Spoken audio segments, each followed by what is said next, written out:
I've been doing real estate investing for over 26 years, and at this point, I've done over 200 deals on the island of Puerto Rico alone. Along the way, I've made some massive mistakes that cost me a lot of money, and I'm going to share them so you can avoid them. Mistake number one, believing the timelines of the contractors. Guys, everything is harder in Puerto Rico, especially dealing with the contractors. And so no matter how many times you hear me and other people say it, you're still going to believe the timelines of the contractors, and it's going to burn you. Be prepared. Now, you're warned. Don't believe the timelines of the contractors.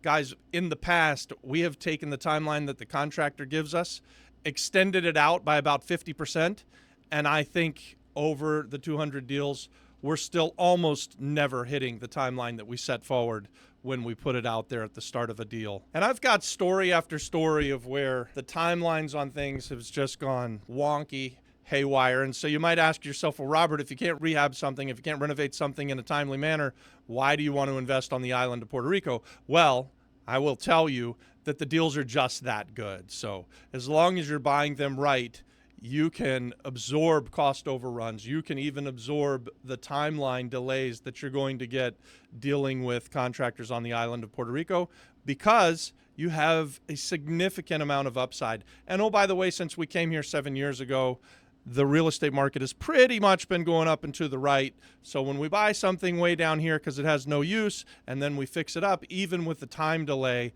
we're still getting that appreciation. So it's worked out really, really well for us. And by the way, it's still a great time for you to be buying real estate on the island of Puerto Rico, and we're still seeing that trajectory of things going up over time, especially in the affordable housing market, where it hasn't gone as crazy as like Dorado Beach East, where things went from 13 or 14 million, which is absurd, all the way up to like $40 million. That's crazy, crazy appreciation. But in the market that we play in, which is affordable housing, it's maybe had a 10% increase. Maybe it's had a 15% increase over a 7-year period of time. So that's not a bad increase, but that's not the kind of craziness that we see in that high-end market. You think that's bad? My next mistake actually got me sued by a neighbor, and I was in court about it this morning. Mistake number two is skipping the survey, or so knowing your property lines. You would think that you're safe to say when you buy something that's existed for, say, 50 or 60 or 70 years in a neighborhood, that you're not going to have encroachments, that you're not going to have somebody else's building built onto your property or pieces of your property built onto his. What happened today, we have a very narrow property line on a renovation that we're doing in San Juan, and the neighbor thought that we were actually encroaching on him. Well, it actually turns out that he's encroaching on us. So we'll see what happens with that. We won the court case today. He was the plaintiff in this case. We were the defendant. His case got thrown out. It kind of irritated me that he went straight to bringing us to court, and I'm a little bit of a hothead, so now I'm thinking about going back to court and me suing him this time and saying, hey, you need to remove that fence that's actually on my property line. We'll see how that goes, and I'll let you know in a future video. With this one, just remember, always confirm your lot lines and the encumbrments that you've had. We've actually had a few of these things pop up over the years. We had to tear down a piece of a garage that sat on a city encroachment one time in Catania. I've talked about that on other content. So this stuff really does happen on the island of Puerto Rico. It's not uncommon for people to just build and build and build, and if nobody's there looking at it, they could very easily build onto somebody else's land, or you could be buying something where the neighbor has built onto your land. If it doesn't affect your property in a way that you can't resell it, and you want to be a good neighbor, you can just leave it like that. But it's something that you should know about before you get involved with buying the property. Mistake number three, ignoring CRIM and HOA debt. And this is specifically for, and especially for those of you that plan to go to the foreclosure sale, because this is where this really, really matters. Foreclosures will look like a deal sometimes until you realize you've inherited somebody else's problem. So the guy who's lost the house to the foreclosure sale because he wasn't paying his mortgage payment, by the way, he's also not paying the HOA, and definitely, by the way, he's also not paying the property taxes. So some of that stuff can be mitigated at the time of sale, and of it will go away. But if you're not factoring it into the cost of what you're buying, you're going to get hit with a surprise. We recently went through this on our last foreclosure deal, where we checked the taxes. There was no HOA debt, so we were fine there. But when we got to the frickin' closing table, the CRIM was saying, hey, This house that you bought that was a 2-story house and it was a top and bottom duplex, we're not sure that it was always a top and bottom duplex, and so we're not sure that your tax bill was correct. And so now we've had to escrow $4,000, $4,500 or $4,200. I think it's $4,000 or $4,500. Let's just call it $4,000 we've had to escrow to find out if we've paid the proper amount of taxes. Hopefully we're going to be getting that money back, because it looks to us like it's always been a 2-family house. It's always been a 2-story house, and it wasn't something that just magically appeared overnight in the last 4 or 5 years. But that's the kind of thing, God, I don't even know how you look for that. Nobody was saying it before the bank was putting the mortgage on the property. And then they were like, hey, let's just ask this question. And the CRIM people were like, well, we don't know. So now we're in escrow. We're waiting for the answer. The good news is they tell us that it should only take about 6 months to find out. So, a couple years from now, we'll probably get that $4,000 back. On this channel, we're always talking about deal first, and that deal first kind of drives the conversation.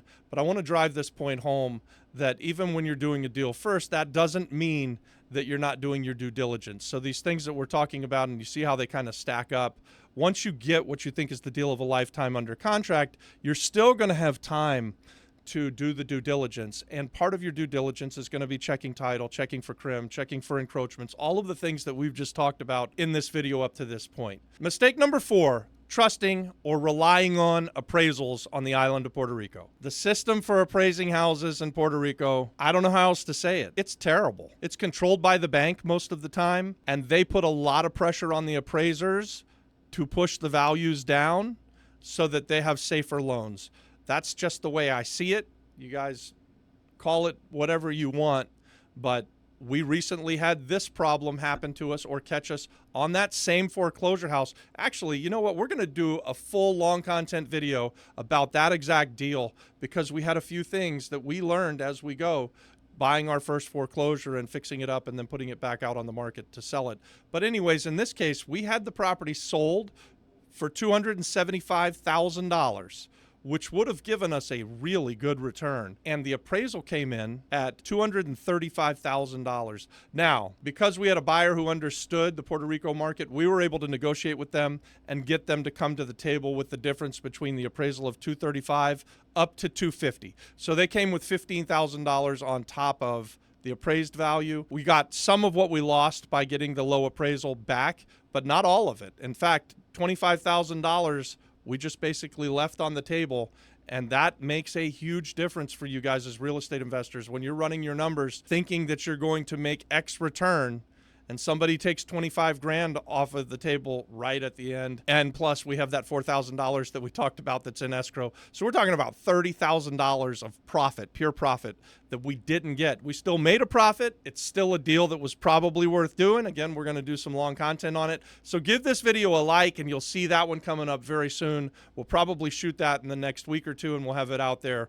very shortly. We'll deep dive that deal. So appraisals are so bad on the island of Puerto Rico that it's just put a bad taste in my mouth. I don't even like to sell using banks. I certainly don't buy using banks and trying to get loans. I run millions and millions of dollars through my Banco Popular account, and we recently went to them to ask about a loan, and they want to get a full appraisal. They want to do a full doc loan. It just seems like I'm buying something at 50 cents on the dollar. I have a good track record with you. You'd think you'd work with me. I don't feel the love. So I try to buy with cash, use partnerships, even would rather use hard money deals or hard money lenders a lot of times than going to the banks. Now, if you're doing a single family house or something like that that's very in the box, the banks will be fine, but just be careful with the appraisals because they have a lot of control. There's only like 4 banks on the island, and they get to tell all the appraisers what appraisal price should be because they're the ones that are giving those guys all the work. So this new law is going to require cash buyers to disclose what they paid, and that's going to give more data onto the market. It's going to help the appraisers who are out there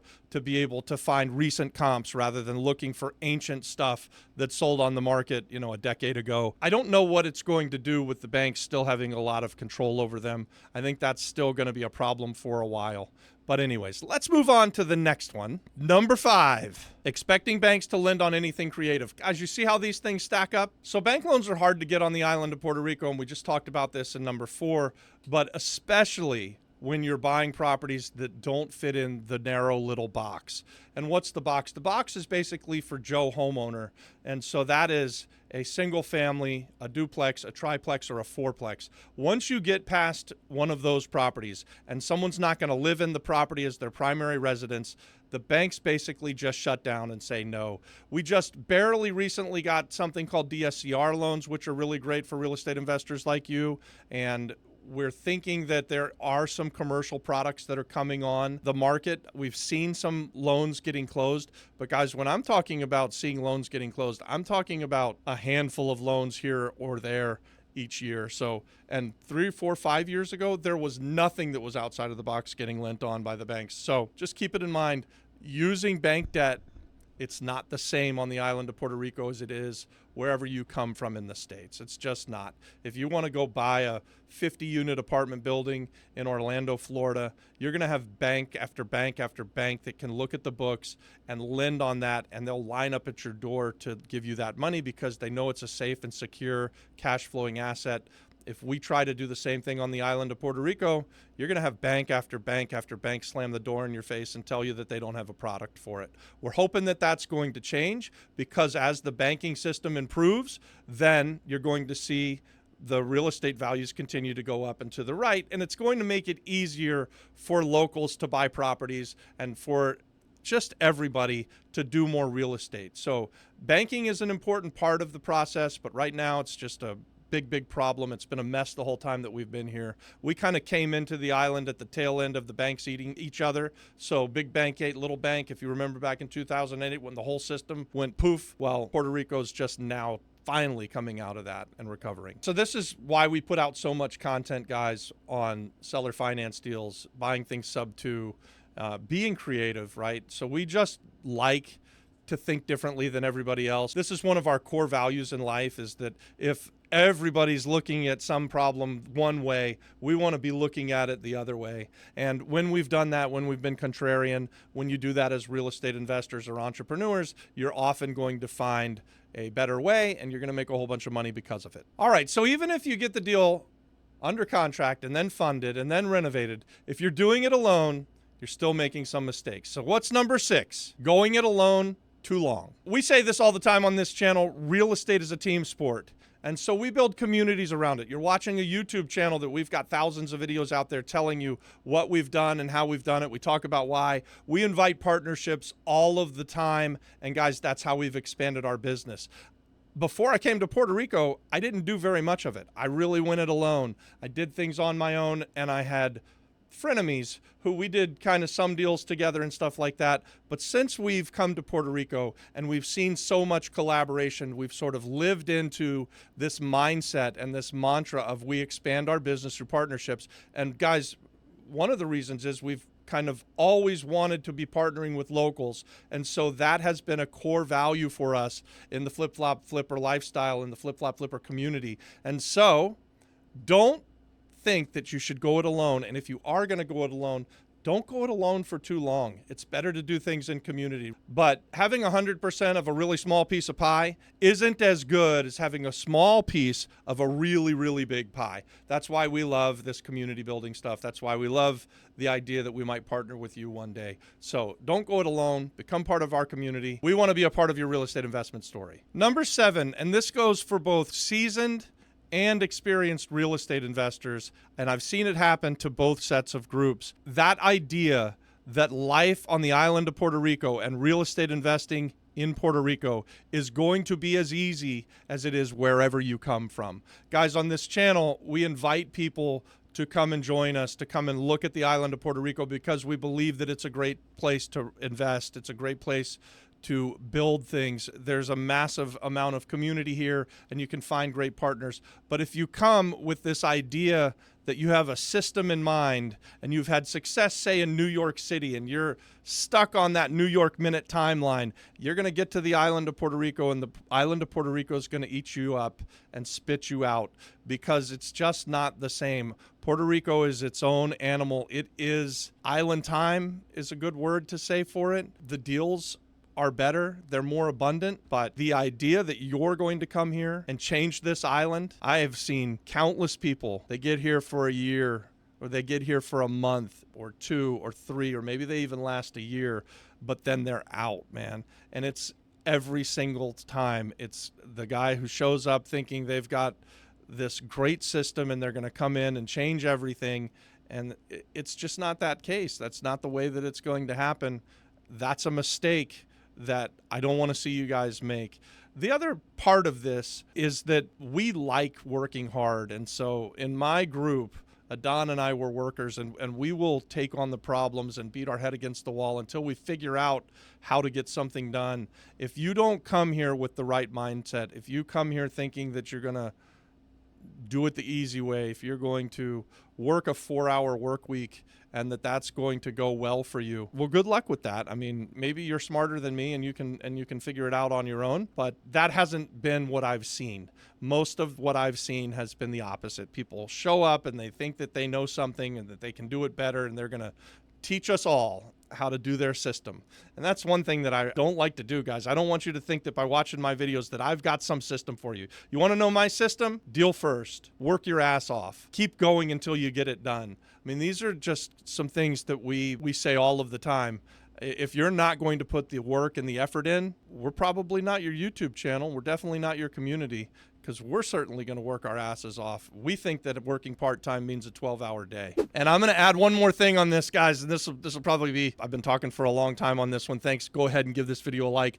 I want to say this. If you come here with deep pockets, and we see lots of people do that, they come with deep pockets, and you think that your money is the most important part of the thing, and we say this often on this channel. The money's not the most important part of the real estate investment. The money's not the most important part of a new business that's going to get started. It's you. It's the entrepreneur. It's the person who goes out and gets the job done. It's a Don Sabiero who decides he's going to become a real estate investor, and he goes with me for a year and he looks at properties before he finds his first deal. That's the kind of dedication and effort that it takes in order to become super successful on the island of Puerto Rico. Hey guys, here's the truth. I've been doing this for 7 years on the island of Puerto Rico, and I still make mistakes. But through partnerships, especially through our killer community and the Apex group, we're able to recover faster, learn quicker, and win bigger. And if you want to be a part of this group doing real estate investment deals right now, comment flip-flop. I said yes earlier, so yes or flip-flop will get it done. I'll send you the link to join our free community. God bless. Watch this next.